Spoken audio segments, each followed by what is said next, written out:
के का बात तैयारी, घाटी पर धमाका कैसे होई अब की बारी। ए जी बोली ना,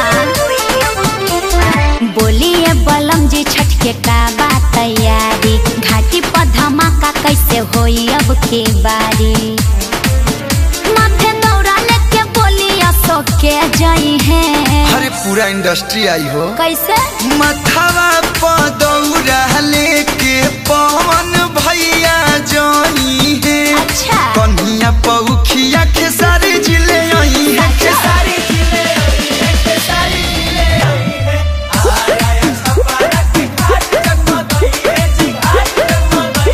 अरे बहुत अच्छा लगी जी।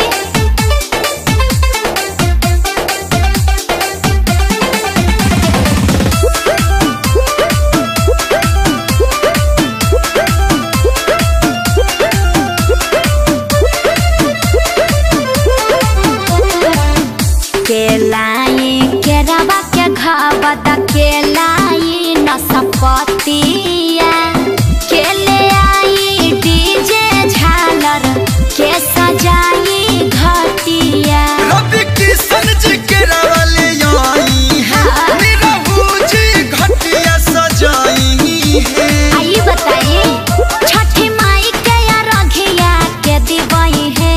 अरे हमारे बाबूजी खुदे पंडित जी हमें हो। गैया के दूध लेके मिश्रा जी आई है। अच्छा चुनमुन बाबा या रखिया दिवई है।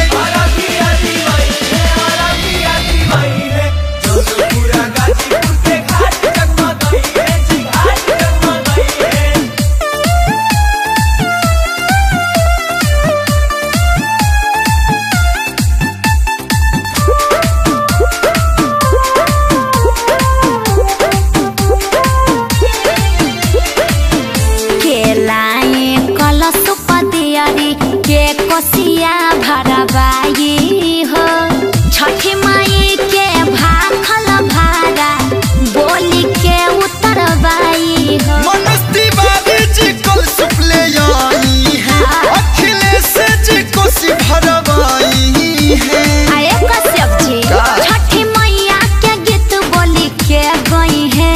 बगल में छोरा गाँव भट्टी ढोरा श्याम माया कासियापन डीजे बजाई। हाँ तो होई गर्दनो कलुआ अंतराज गीतिया सुनाई। जिया एहे